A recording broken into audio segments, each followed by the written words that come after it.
Most people think dreams are meaningless, random static thrown off by a sleeping brain. For a long time, scientists thought so too. But that's not quite right. Because every night, your brain does something it would never do while you're awake. It deliberately shuts down the part of you that knows the difference between real and impossible. It isn't malfunctioning. It's doing this on purpose. The question is why. And for almost all of human history, we had no way to even look. Dreaming happened in the dark, inside a sleeping skull, and the moment you woke, the evidence dissolved. Then, in 1953, two researchers found the door. In a sleep lab at the University of Chicago, a graduate student named Eugene Azarinsky was watching a machine trace the brain activity of sleeping volunteers, one of them his own young son. Deep into the night, something strange appeared on the readout. The sleepers lay perfectly still, but their eyes were moving, darting rapidly back and forth beneath closed lids, in bursts, as if they were watching something happen. Azarinsky and his supervisor, Nathaniel Kleitman, woke them in the middle of these bursts. The answer was always the same. They had been dreaming. They had found a hidden stage of sleep where the body went quiet and the mind lit up. They called it REM, Rapid Eye Movement Sleep. For the first time, dreaming had a fingerprint you could measure. But measuring when we dream only deepened the real mystery.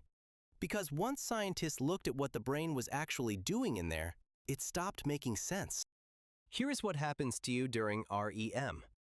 Your prefrontal cortex, the front of your brain, the part responsible for logic, planning, and the quiet voice that says, "Wait, that doesn't add up," goes largely offline.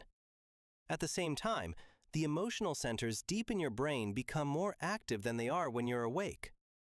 Your visual cortex fires as though you're seeing.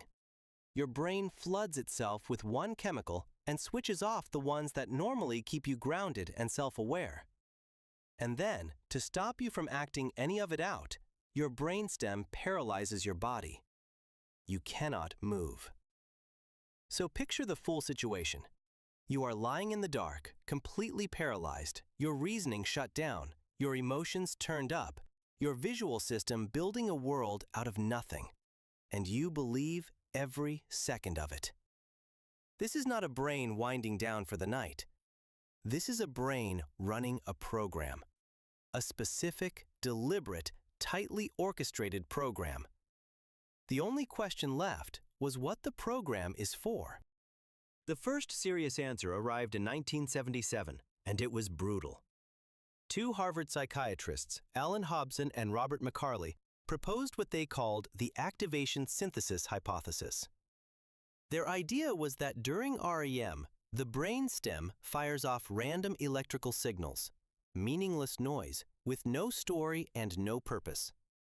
The higher brain, desperate to make sense of anything, takes that noise and stitches a narrative over it on the fly. The plot of your dream in this view isn't a message, it's an improvisation. Your mind scrambling to explain signals that never meant anything to begin with.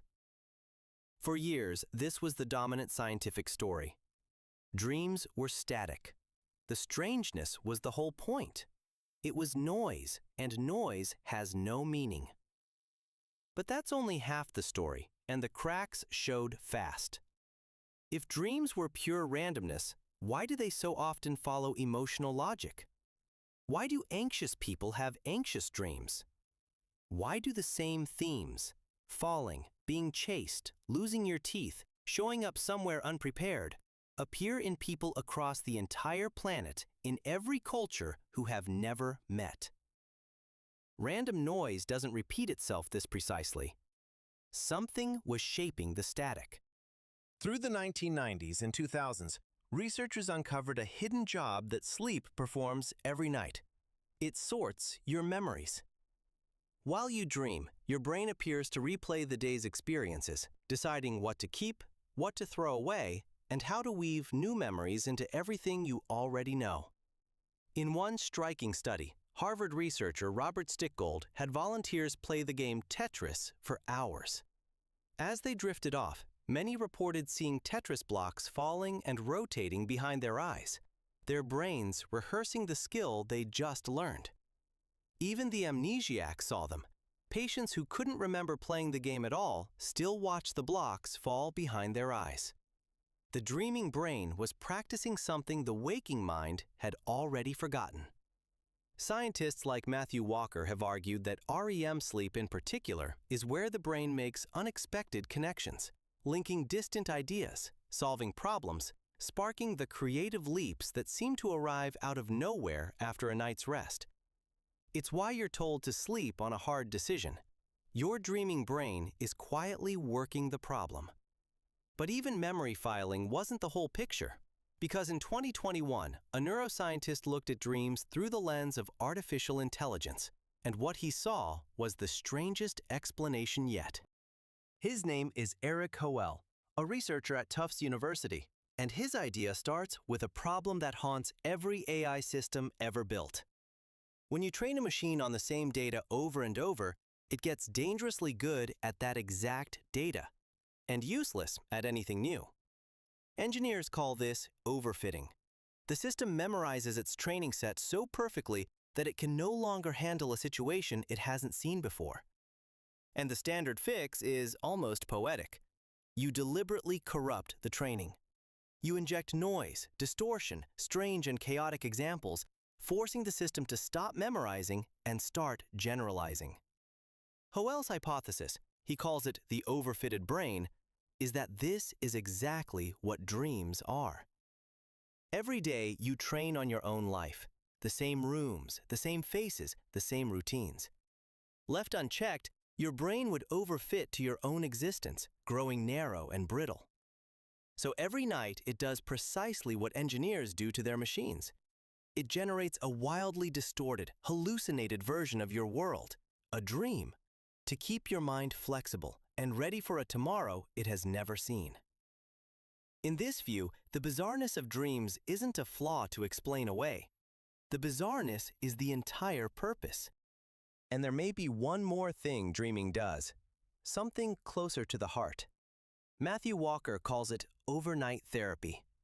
During REM, your brain replays the emotional moments of your life, but it does it with one specific stress chemical almost completely switched off.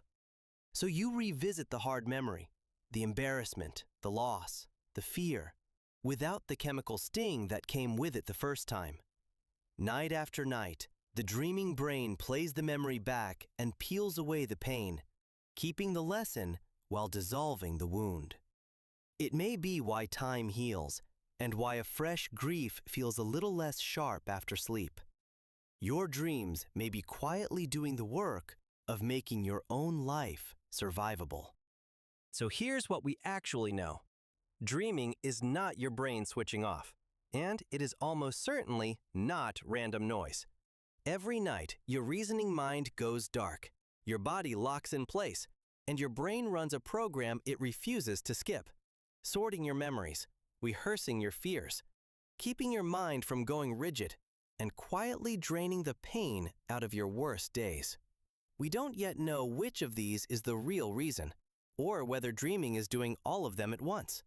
But the one answer we can finally rule out is the one most people still believe, that it means nothing. Tonight, you'll do it again.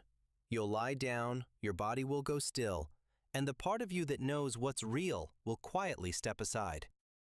And then you'll go somewhere. You'll live through a story you didn't write, feel things that never happened, meet people who may not exist, and in the morning, almost all of it will be gone before you've finished waking up. You spend a third of your life asleep, and years of it inside these vanishing worlds, performing a nightly act of imagination so vivid you mistake it for reality, for an audience of exactly one. And then you forget the show. Every person who has ever lived has done this. The blind dream. Infants dream before they can even speak.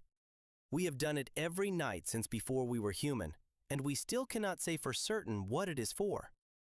Maybe it's how your brain stays sane. Maybe it's how it stays you. Or maybe every single night of your life, you're being shown something, and you wake up just in time to forget it.